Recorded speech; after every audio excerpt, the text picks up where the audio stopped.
You can't see what I'm showing. There's like file footage of all this unrest in Ramallah and in the West Bank. I want to be very clear. This kid was not part of that. That is going on in the West Bank, which is why his father was concerned. But just to be very clear, and I'm answering for you because I know what you've said already, but he does your not know. son was not opposing the IDF or throwing rocks, or to your knowledge, he No, was no, never part of anything like that. No. He never tried that, or he never did that, or was a part of that. There was literally going to. I had two pieces of property. We own two pieces of properties in that area, and this is not the first kid that was shot there or killed there. This is, I think, the third or fourth kid that was shot in that specific area. And they go there a lot. We have two pieces of properties. One is a little bit down parallel with Highway 60. And it's a very common thing that the soldiers park their car on the side of the street, walk up and hide between the olive trees or under the hill.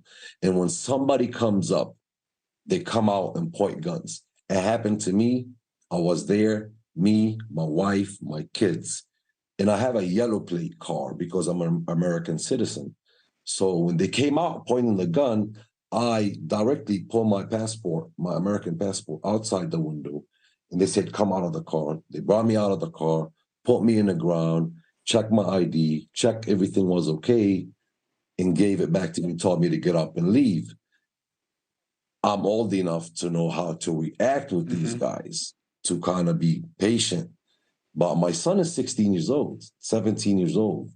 He never dealt with them. This is his first time having, but he didn't even see them coming. But you don't know that he did anything wrong either. No, he didn't do anything wrong. I was going to my land. Right, but I'm saying, So, but I mean, you weren't with him, but we don't have any reason to believe anything that's being said. There's been no investigation. Right. Yeah. That was 2 weeks before. Then when he went there before too. But when he went there this time, he was driving away. The video that I sent you guys, the pictures that you're going to see in the car, he had another friend with him in it. There's 2 bullets to the passenger, 2 bullets to the driver. They intentionally killed my son cold-blooded. I think these guys. I see the bullet. We're showing it right now. Yeah, this is while he was driving away, he was shot from the back, going back to the hometown.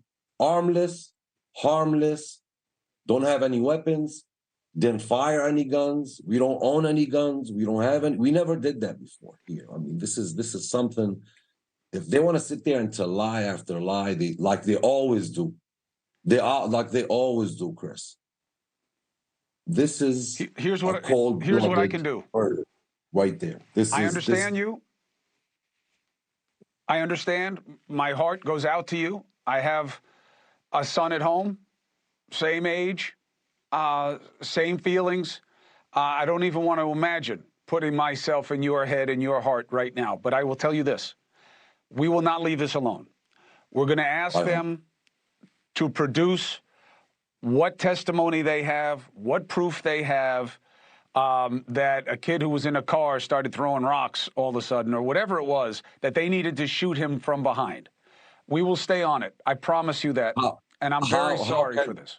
No problem. Thank you, Chris. But my thing is I did nothing we can do to bring my son back. My son is dead. Rest in peace on his soul. Thanks God I'm not here. But that my thing is I'm an American citizen. 26 years in the U.S. since 1996. I married in America. I lived in Gretna. I built a house. I had children. I raised them. Thanks God I raised them to do the right thing, not to do the bad thing. I always invest in them so much from my time and my wife's time to raise them to be better men and better young ladies. My 7-year-old daughter, when I came home and when everybody started gathering outside the house, she understood what was going on. When I came home and seen her, she asked me one question. She said, I don't understand what happened to my brother. So I want the chief of staff today from the consulate of US came and visited and spent, I thank him so much, George Knoll. He came in and spent some time here today. I asked him, what should I answer my girl? What should I tell her? Should I tell her that my government, my homeland, United States, support these soldiers? Is the bullet that killed my son was supported and sent from the US? Hey, thank you for watching. Please go to newsnationnow.com, newsnationnow.com, and you can find NewsNation on your television provider. And don't forget to click the red subscribe button down below. Then you will get more of NewsNation's fact-driven coverage.